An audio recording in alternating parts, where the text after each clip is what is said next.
받고 있습니다. 이에 특검팀은 김 전 의원을 상대로 윤 전 대통령 부부가 공천을 도왔는지 조사하고 있습니다. 특검팀은 오늘 오후 박진 전 외교부 장관을 참고인으로 소환해 2023년 윤 전 대통령 부부의 갑작스러운 우크라이나 방문 경위와 삼부토건 주가가 관련이 있는지도 들여다보고 있습니다. 강제 구인이 한 차례 무산된 윤 전 대통령에 대해서는 체포영장의 집행 시기와 방식을 고심하고 있습니다. 앞서 특검팀은 다음 체포영장 집행 때는 물리력을 써서라도 완료하겠다고 강조했는데요. 윤 전 대통령 측은 불법 체포라며 서울구치소 측이 동참할 경우 법적 책임을 묻겠다고 반발하고 있습니다. 나머지 특검의 수사 상황도 전해주시죠.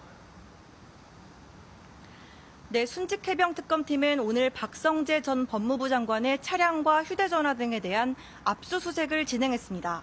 이번 압수수색은 이종섭 전 국방부 장관의 범인 도피 의혹과 관련해 진행됐습니다. 지난해 이 전 장관이 공수처 수사 대상에 올라 출국 금지가 됐는데도 주 호주 대사에 임명되고 돌연 출국 금지가 해제된 배경에 윤 전 대통령 등 윗선의 지시가 있었는지 살펴볼 방침입니다. 압수수색 대상에는 이노공 전 법무부 차관과 조태열 전 외교부 장관, 박행렬 전 법무부 인사정보관리단장 등이 포함됐습니다. 내란 특검팀은 오늘 윤 전 대통령과 비상계엄을 공모한 혐의로 구속된 이상민 전 행정안전부 장관을 불러 조사하고 있습니다. 계엄 설계자로 지목된 노상원 전 국군정보사령관도 참고인 신분으로 불러 조사하고 있습니다. 지금까지 서울고검에서 KBS 뉴스 한솔입니다. 이재명 대통령과 도널드 트럼프 미국 대통령의 첫 정상회담 일정이 막판 조율 중인 것으로 알려졌습니다. 회담에선 안보 의제도 논의될 것으로 예상되는데 조현 외교부 장관은 주한미군의 규모나 역할 변화는 없을 것이라고 밝혔습니다. 송금한 기자가 보도합니다. 취임 후 첫 미국을 방문하고 어제 귀국한 조현 외교부 장관은 한미 정상회담 일정을 막판 조율하고 있다고 밝혔습니다. 이달을 넘길 것 같진 않을 거라고 했습니다. 네, 이달 넘겨서까지 그러지는 않을 건데 아직 날짜를 말씀드릴 수는 없습니다. 대통령실도 한미 정상회담 일정을 외교당국 간 조율 중이라며 결정되면 양국이 협의 후 발표할 예정이라고 설명했습니다. 당초 트럼프 대통령은 관세 협상 타결 직후 2주 이내 회담을 언급했는데 여러 일정상 이달 말까지 복수의 안을 놓고 양국이 일정을 검토하고 있습니다. 이 대통령의 휴가 일정과 광복절 국민임명식, 한미연합훈련 일정 등을 고려하면 이달 마지막 주가 유력하다는 이야기가 나옵니다. 회담 일정과 함께 의제도 조율 중입니다. 조현 장관은 미국에서 진행된 워싱턴포스트와의 인터뷰에서 주한미군이 지금처럼 남아있고 역할도 오늘과 같을 것이라고 생각한다고 언급했습니다. 미 상원 의원 몇 명을 만났는데 모두 주한미군 감축은 없을 것이라고 확언했다고 전했습니다. 또한 동북아시아에서 중국이 이웃 국가들의 다소 문제가 되고 있다며 중국과 좋은 관계를 유지하면서도 국제 질서를 위협하지 않도록 미국, 일본과 협력한다는 것이 정부 입장이라고 밝혔습니다. 트럼프 행정부와 타결한 관세 협상에 대해서는 한미 양국이 윈윈하는 제안을 구상해냈다고 평가했습니다. KBS 뉴스 송금환입니다. 우리 군이 오늘부터 휴전선 일대에 있는 대북 확성기 철거에 들어갔습니다. 남북 간 긴장 완화에 도움이 되는 실질적 조치라고 군은 설명했습니다. 보도에 장혁진 기자입니다. 국방부는 오늘 오전부터 전방 일대에 설치된 고정식 대북 확성기에 대해 전면 철거를 시작했다고 밝혔습니다. 대북 확성기 철거에 대해 군의 대비 태세에 영향이 없는 범위 내에서 남북 간 긴장 완화에 도움이 되는 실질적 조치를 시행하는 거라고 국방부는 설명했습니다. 철거한 배경에 대해서는 앞서 말씀드린 대로 남북 간 긴장 완화에 도움이 되는 실질적인 조치를 시행하는 것이다라고 이해해 주시면 되고요. 대북 확성기는 2018년 4월 판문점 선언에 따라 모두 철거됐다가 북한이 오물풍선 도발을 해오자 윤석열 정부가 지난해 6월 최전방 지역에 확성기를 다시 설치하고 방송을 재개했습니다.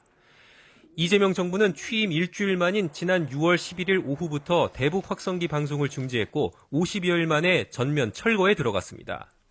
우리 군이 대북 확성기 방송을 중지하면서 북한도 대남 소음 방송을 멈췄는데 아직까지는 대남 확성기가 남아있는 거로 전해졌습니다.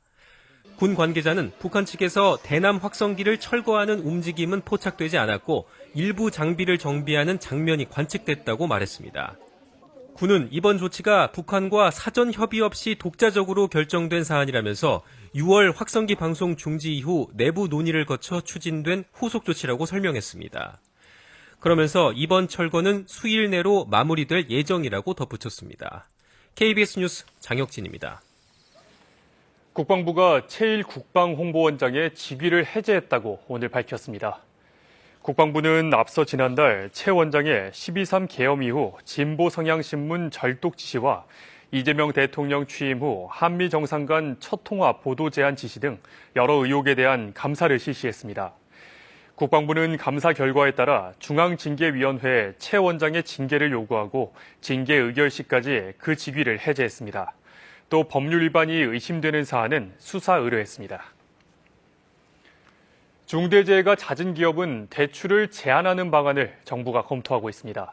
산재 예방에 소홀한 기업에 경제적 불이익을 줘야 한다는 대통령 지시에 따른 조치인데 금리를 올리거나 대출 한도를 줄이는 방안 등이 예상됩니다. 황현규 기자입니다. 금융위원회는 최근 시중은행 관계자들과 중대재해 기업에 대출 불이익을 주는 방안을 논의했습니다. 금융위 관계자는 산업재해 발생 여부를 대출 심사 과정에서 어떻게 반영할지 검토 중이라고 밝혔습니다. 현재 일부 은행은 대출을 심사할 때 기업의 사회적 책임도 보고 있습니다. 이때 산재 발생 여부도 보긴 하지만 대출 금리나 한도엔 거의 영향을 안 줍니다. 정부는 이런 기준을 더 엄격하게 적용하는 방안을 검토 중입니다. 중대재해가 발생한 기업의 경우 대출 한도를 줄이거나 가산금리를 높이는 방안이 유력하게 거론되고 있습니다. 특히 중대재해 부분에 있어가지고는 이런 비재무모형 평가할 때 조금 더 강화하는 방법들을 강구를 하겠습니다. 안전설비 투자 등 재해 예방을 잘한 기업은 대출 한도를 확대해주는 방안도 함께 검토하고 있습니다. 강제 규정보다는 가이드라인을 만들어 은행이 자율 규제하도록 하는 방안이 유력합니다. 금융위는 고용노동부가 주관하는 중대재해 대응 범정부 태스크포스에서 대출 제한 방안을 확정한다는 계획입니다. KBS 뉴스 황hin규입니다. 정부가 경제계와 한미 관세 협상에 후속 지원 대책을 논의했습니다. 김정관 산업통상자원부 장관은 오늘 오전 서울 대한상공회의소에서 경제단체와 주요 협회, 학회 등과 함께 대미 통상전략 라운드 테이블 회의를 열었습니다. 김 장관은 이번 협상 타결로 수출 불확실성이 해소됐다며 조선과 자동차 등 전략 산업 분야에서 미국 시장 진출에 새로운 기회로 활용할 수 있도록 노력하겠다고 강조했습니다. 김 장관은 오늘 오후엔 최태원 대한상공회의소 회장을 만나 관세 대응의 후속 조치와 노동조합법, 상법 개정 등 현안을 논의했습니다. 대한무역투자진흥공사 코트라가 미국 정부의 관세 정책과 관련해 운영하는 관세 대응 119 전화 상담 서비스를 오프라인 채널로까지 확대합니다. 코트라는 미국의 관세 조치로 수출에 어려움을 겪는 중소, 중견 기업을 지원하기 위해 지난 1일부터 서울 서초구 본사에 현장 종합 상담실을 운영하고 있습니다. 새로 운영되는 현장 종합 상담실에는 관세사, 수출 전문위원 등 전문가가 상주하면서 기업별 맞춤형 심층 대면 상담을 통해 수출 어려움 해소를 지원합니다. 트럼프 행정부가 밝힌 국가별 상호 관세는 오는 7일부터 부과될 예정입니다. 미 무역대표는 현재 관세율이 거의 확정적이라고 밝힌 가운데 이번 관세 시행으로 미국 한 가구당 연간 $2,400의 부담이 늘 것이라는 분석도 나왔습니다. 뉴욕에서 박일중 특파원이 보도합니다. 트럼프 미국 대통령과 통화 뒤 39%의 관세율을 맞게 된 스위스. 4월 발표보다 8%포인트 높고 주변 EU 회원국의 배 이상입니다. 다급해진 스위스는 기존 협상안을 수정하기로 했습니다. 이미 지난 1일부터 35%의 관세를 물고 있는 캐나다는 양국 정상 간 대화를 준비하고 있습니다. 미 무역대표부 그리어 대표는 오는 7일부터 부과될 현재 관세는 거의 정해진 것이라며 앞으로 며칠 내에 변할 것으로 생각하지 않는다고 밝혔습니다. These tariff rates are pretty much set. We're seeing truly the contours of the president's tariff plan right now with these rates. 트럼프 대통령 이후 미국의 정권이 바뀌더라도 관세가 과거 수준으로 되돌아가기는 힘들 거라는 분석도 나옵니다. 관세 수입과 재정 적자를 감안할 때 새로운 세수를 확보하는 것보다는 기존 수입을 유지하는 게 더 쉽기 때문입니다. 올해 들어 지금까지 미국의 관세 수입은 최대 1,500억 달러로 지난해 같은 기간의 2배에 이르고 있습니다. 문제는 이 일부를 소비자가 감당해야 한다는 점입니다. 상호관세가 본격 시행되면 수입품에 붙는 관세율이 종전 2.5%에서 15% 이상으로 높아지면서 물건값이 더 오를 거라는 게 전반적인 분석입니다. The result of these tariffs is that the average American household is going to face price increases of around $2,400 per family. 이런 분석에 대해 트럼프 행정부는 당파적인 분석일 뿐이라며 설사 영향이 있더라도 감세법에 따른 이익이 훨씬 더 클 것이라고 반박했습니다. 뉴욕에서 KBS 뉴스 박일중입니다. 중국이 개발한 2톤급 수직 이착륙 무인 항공기가 해상 물자 운송에 성공했습니다. 앞으로 해상 분쟁 등 해상 돌발 상황에 투입될 가능성도 있어 주목되고 있습니다. 베이징 김민정 특파원이 보도합니다. 12개의 프로펠러를 단 무인 수직 이착륙 항공기가 바다 한가운데 해상 석유 플랫폼으로 착륙합니다. 과일과 약품 등의 물자를 싣고 인근 육지에서 출발한 지 1시간 만에 150km를 날아 무사히 임무 수행을 마쳤습니다. 중국이 독자적으로 연구 개발한 무인 항공기입니다. 全球首款同时获得型号合格证、生产许可证和单机适航证3证的吨级垂直起降航空器。 이 항공기의 최대 이륙 중량은 2톤으로 400kg 무게의 물자를 적재할 수 있습니다. 수직으로 뜨고 내리기 때문에 별도의 활주로가 필요 없습니다. 그러면서도 시속 200km의 속도로 비행해 선박을 이용할 때보다 물자 운송 시간을 10분의 1 정도로 단축할 수 있습니다. 무인 방식의 동력은 배터리를 사용하기 때문에 운용 비용도 헬기보다 훨씬 저렴합니다. 물류 운송은 물론 해상 돌발 상황 발생 시 신속하게 대응할 수 있다는 게 중국 매체들이 꼽는 장점입니다. 此次试飞将创新的航空技术、成熟的运营经验与真实的海上作业需求深度融合。 중국이 무인 항공기로 대표되는 이른바 저공 경제 발전에 국가적 역량을 투입하고 있는 가운데 다양한 산업 현장에서 활용폭이 점차 넓어지고 있습니다. 베이징에서 KBS 뉴스 김민정입니다. 레오 14세 교황이 2027년 방한 계획을 직접 밝혔습니다. 교황은 현지 시각 3일 로마에서 열린 2025년 젊은이의 희년 폐막 미사에서 오는 2027년 서울에서 열리는 세계 청년 대회가 다음 만남이 될 것이라며 첫 방한 계획을 직접 언급했습니다. 이번 젊은이의 희년 행사는 5월 즉위한 교황이 청년들과 가까이서 만난 첫 대규모 행사며 바티칸은 전 세계에서 100만 명이 넘는 청년들이 참석한 것으로 추산했습니다. 교황은 운집한 청년들을 향해서 갈등이 대화로 해결되는 박애와 우정의 다른 세상을 언급하며 여러분은 다른 세상이 가능하다는 징표라고 말했습니다. 손흥민이 6만여 팬들의 뜨거운 응원 속에 10년간 뛰었던 토트넘과 눈물로 작별했습니다. 팬들의 기립박수와 동료들의 포옹을 받으며 고별전을 마무리한 손흥민은 다음 행선지를 암시하기도 했습니다. 박선우 기자가 전합니다. 전설이 돼 토트넘을 떠나는 손흥민을 보기 위해 6만 4천여 팬들의 발걸음이 이어졌습니다. 국내 팬들 앞에서 펼쳐지는 고별전이다 보니 손흥민이 소개될 듯 뜨거운 함성이 터져나왔습니다. 주장 완장을 차고 그라운드에 들어선 손흥민은 웃으면서 손을 흔들었습니다. 손흥민의 절친으로 잘 알려진 배우 박서준 씨가 손흥민을 향해 시축을 해 의미를 더했습니다. 토트넘 동료들도 주장과의 작별을 특별하게 기념했습니다. 브레넌 존슨이 전반 4분 골망을 흔든 뒤 손흥민의 상징과도 같은 찰칵 세리머니로 시선을 사로잡았습니다. 감동의 순간을 지켜본 손흥민이 존슨과 포옹하며 기쁨을 함께 나누는 훈훈한 장면이 펼쳐졌습니다. 마지막을 멋지게 장식하고 싶은 손흥민의 의욕도 넘쳤습니다. 후반 20분 손흥민이 교체되는 순간 경기는 잠시 멈췄습니다. 토트넘 동료들은 물론 뉴캐슬 선수까지도 손흥민을 껴안고 전설을 예우했습니다. 손흥민의 시대를 함께했던 관중은 기립박수를 보냈고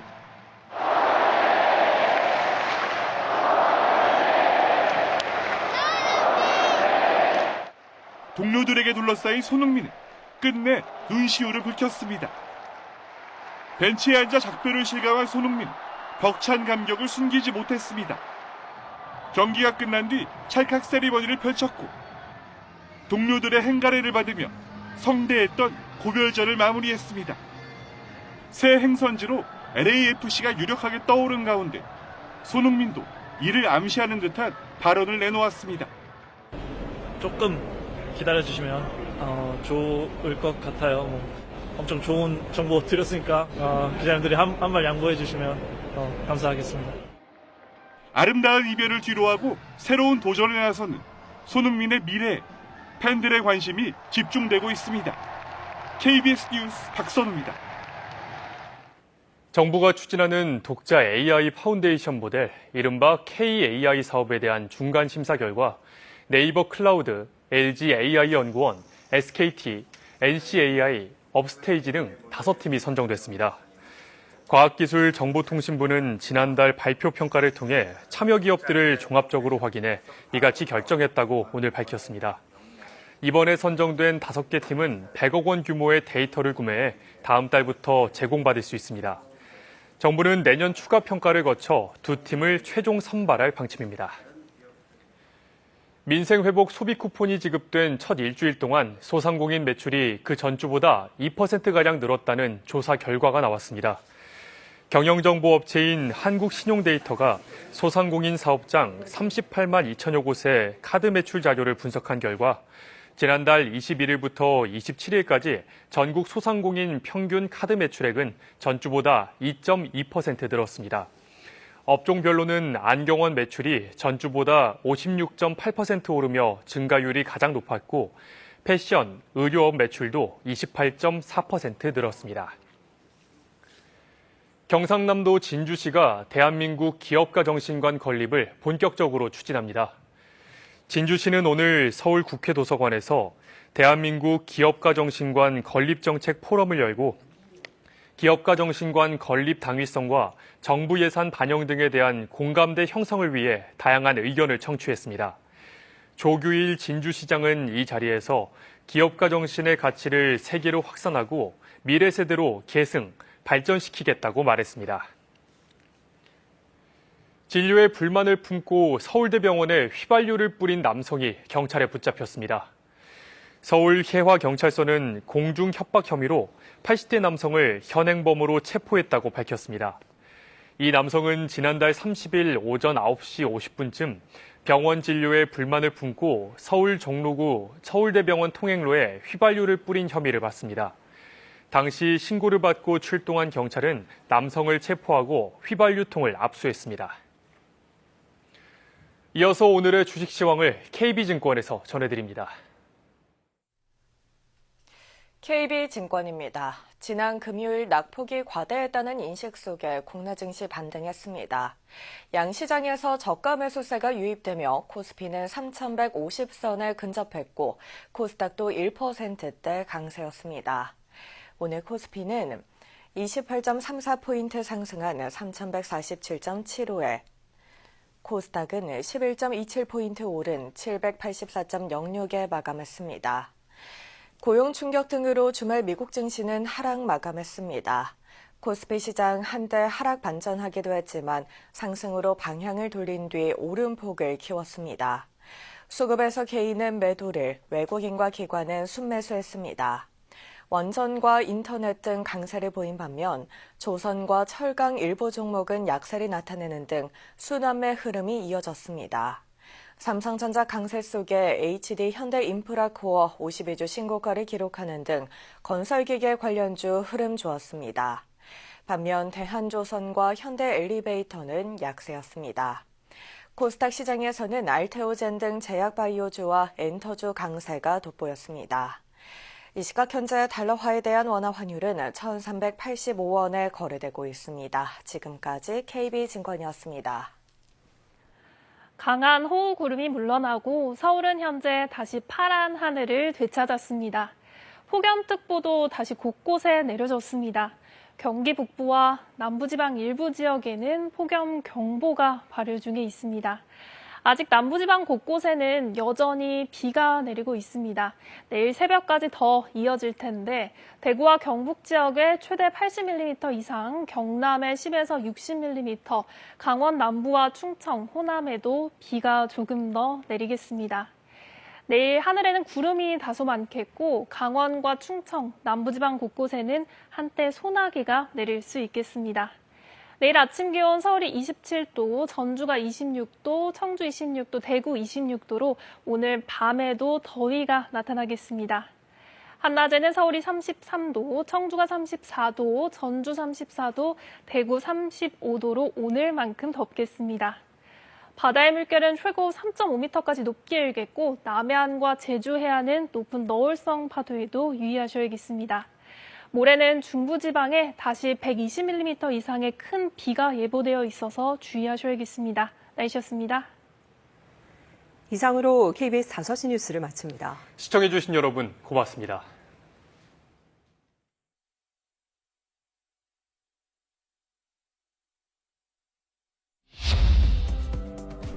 바닥에 물이 조금이라도 차오르거나 하수구에서 역류한다면 즉시 대피하세요. 물의 높이가 무릎을 넘기 전 빠져나와 고지대로 이동하세요.